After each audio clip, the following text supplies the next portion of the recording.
Congo Mikili Live, toujours longueur d'avance. C'est ici que nous avons enregistré et on va vous distribuer des images de civils avec des armes.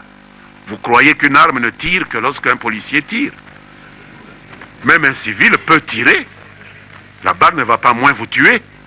Moi, je suis un civil. Si on me donne un pistolet que je tire sur vous, je ne suis pas policier, mais vous allez mourir, ou vous allez être blessé.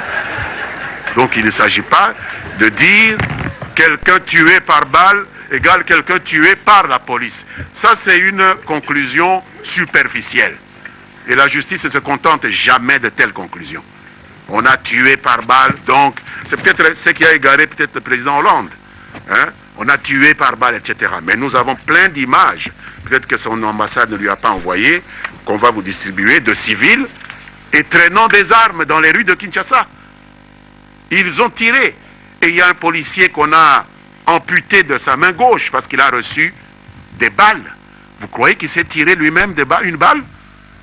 Quelqu'un a tiré sur lui, et celui qui a tiré sur lui, c'est un émeutier civil. Donc je ne voudrais pas que vous disiez que quiconque tire sur quelqu'un ne peut être qu'un policier. Ça, c'est une fausse perception.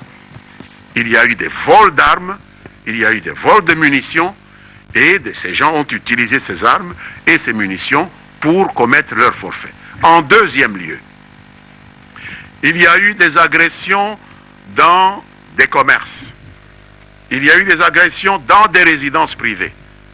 Certains de ces commerces, avec l'autorisation du ministère de l'Intérieur, disposent de vigiles armés qui ont le droit d'user des armes contre des personnes qui viennent pour voler ou piller ou menacer leurs biens. Il y a eu des cas parmi ces gens-là qui sont morts parce qu'ils étaient en train de piller et qui ont eu à se battre avec les vigiles de ces établissements qu'ils étaient en train de piller. Ces vigiles ne sont pas des policiers nécessairement. Ce sont des vigiles qui disposent de l'autorisation de port d'armes pour surveiller des établissements commerciaux ou des établissements industriels. Donc il faut éviter les conclusions hâtives. Vous êtes des médias, vous devez avoir toujours à cœur de donner la vraie information à votre public. Dire tir par balle, blessure par balle, égale blessure par la police, ça veut dire que ce pauvre policier qu'on a amputé, il s'est tiré lui-même une balle, et puis on l'a amputé maintenant. Ces policiers qu'on a tués, ça veut dire qu'il s'est tué lui-même. Non, il y a eu des civils, mais s'il y a des policiers qui ont utilisé leurs armes, sans avoir été dans un des cas où la loi autorise, parce que la loi peut aussi les autoriser à utiliser leurs armes en cas de légitime défense seulement. Mais si en dehors de la légitime défense, ils ont pu utiliser des armes pour tirer sur des gens, alors ils sont passibles de poursuite. Et l'injonction qui a été donnée au procureur général de la République, vous avez entendu qu'elle a été donnée aussi à l'auditeur général, qui est son collègue, qui est le procureur général des militaires, c'est-à-dire et des policiers. C'est-à-dire qu'il s'agit aussi de voir si nos militaires, nos policiers, se sont aussi comportés conformément à leur devoir. Personne n'est à l'abri. La vie des Congolais est sacrée pour le gouvernement.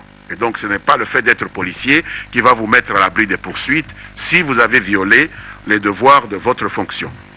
Et enfin, en ce qui concerne la réaction contre le président Hollande, laissez chacun faire son travail. Moi, je suis porte-parole du gouvernement. Je vous dis la position du gouvernement. Je suis sûr que mon collègue, le ministre des Affaires étrangères, est en train de faire son travail avec l'ambassadeur de France pour lui dire de la manière consacrée ce qui doit être dit dans ces cas-là, puisqu'il y a eu vraiment mal-donne dans l'expression du président français sur ce qui se passe dans notre pays. Ce n'est pas à moi à jouer le rôle du ministre des Affaires étrangères. Je pense qu'il fait correctement son travail, mais son travail, ce n'est pas un travail public. Ce n'est pas un travail qui se fait devant les médias.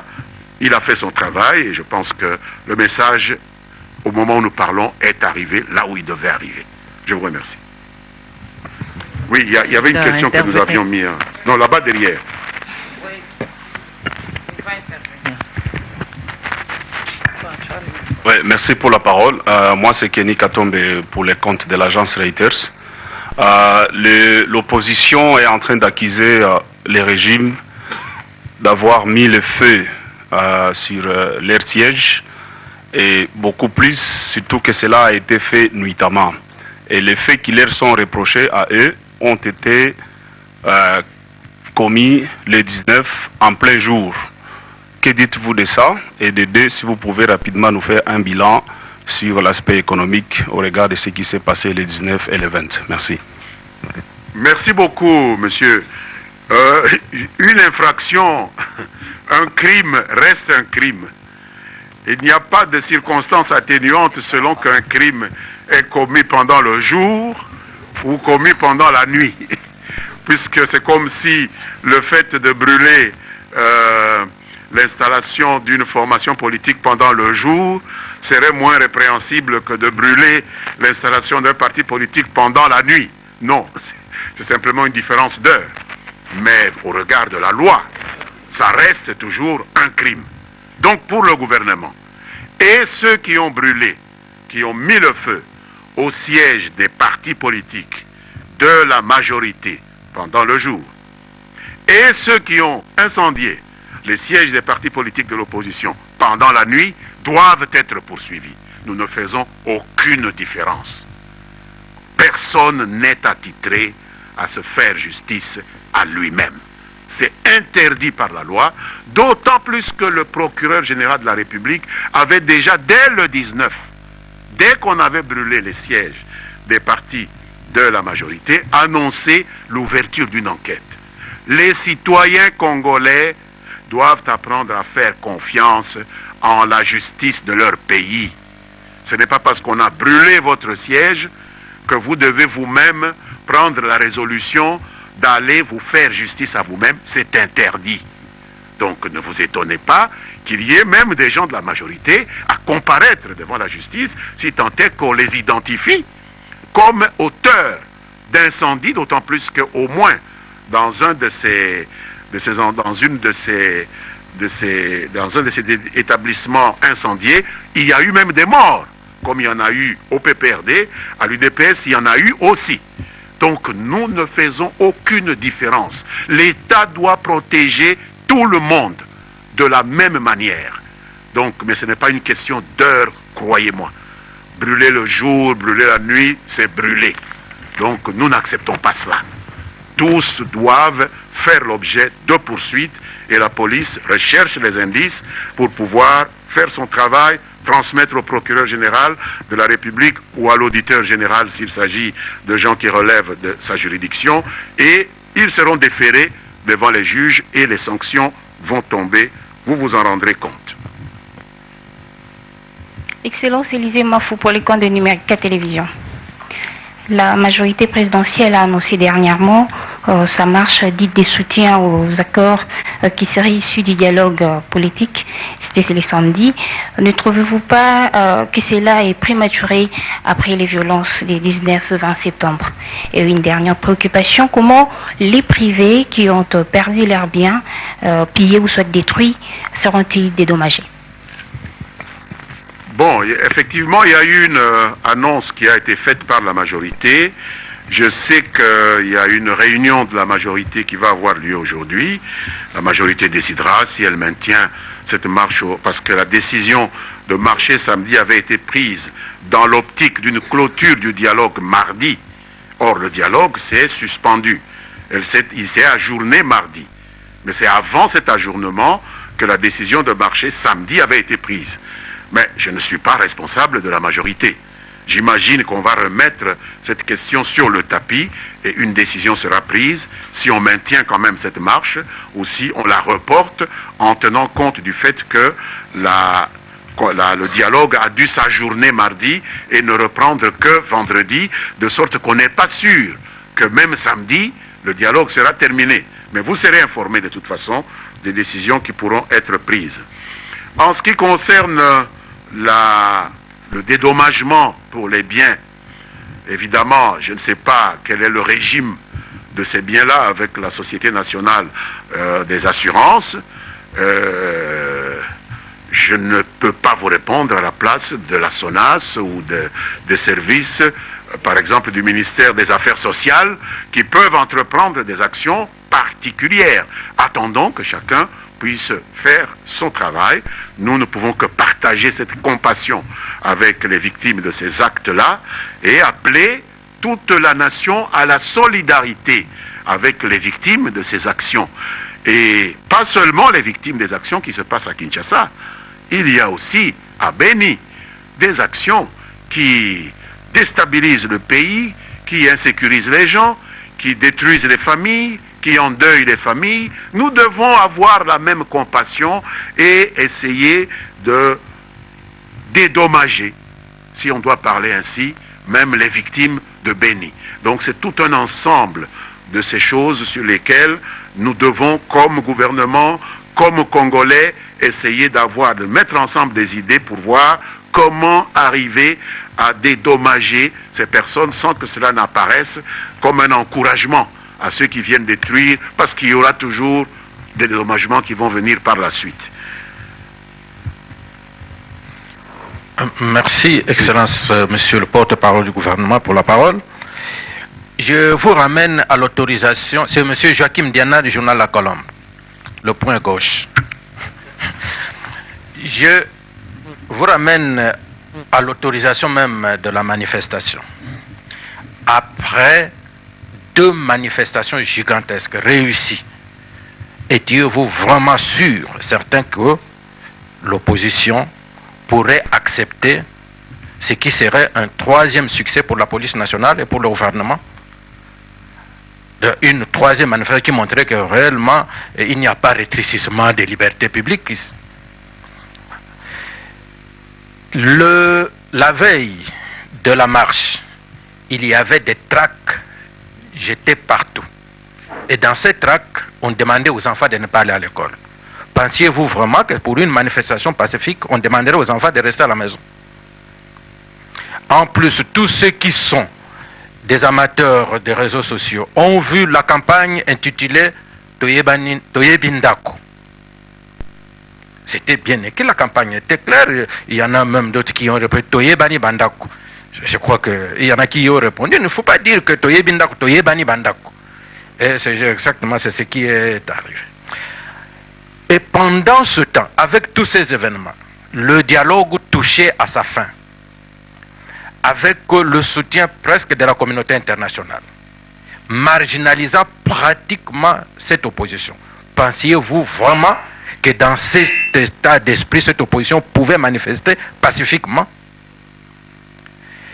Je m'en vais même à ce qui concerne la motivation, la raison d'être de cette manifestation.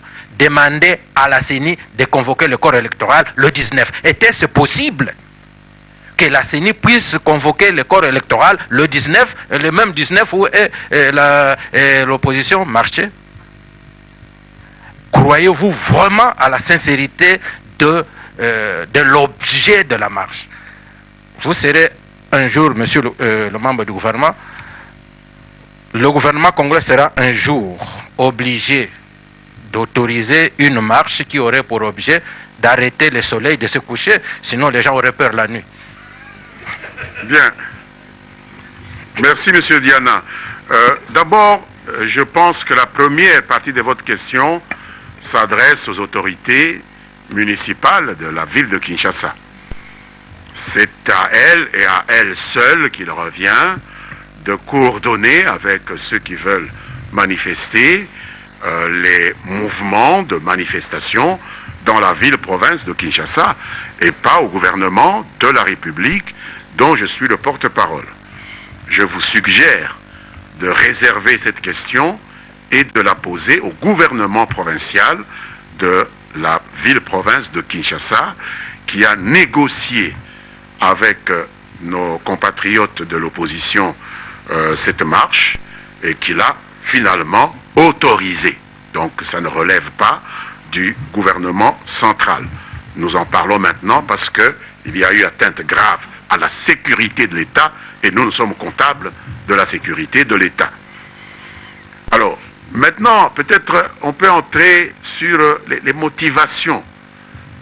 Est-ce que c'est sincère? Est-ce que c'est pas sincère? Je ne pense pas que la loi va jusqu'à reconnaître à l'autorité le pouvoir de juger de la vraisemblance ou de la sincérité de quelqu'un qui souhaite manifester. Des gens peuvent manifester pour diverses raisons qui peuvent apparaître invraisemblables à l'autorité, hein, mais qui paraissent justifiées à l'endroit de celui qui veut manifester. La loi n'a pas permis aux autorités, notamment aux autorités municipales, de pouvoir juger de la sincérité des intentions de ceux qui souhaitent. C'est un régime de déclaration. Nous voulons marcher. Et l'autre dit, ok, voici, je vous propose tel itinéraire, voici l'encadrement que je mets à votre disposition. Pour le reste, vous êtes responsable des actes que vous allez poser. Donc aujourd'hui, ils ont manifestement abusé. Tout ce qu'on peut dire, c'est qu'ils ont abusé de la bonne foi de l'autorité urbaine de Kinshasa.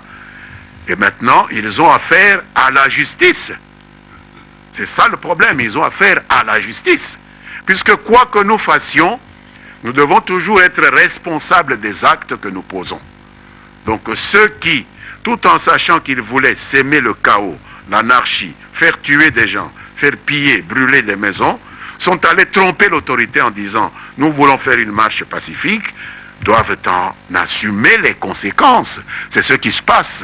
C'est pourquoi nous nous étonnons de voir certaines demandes de clémence vis-à-vis de ces auteurs intellectuels de ce qui s'est passé. Non!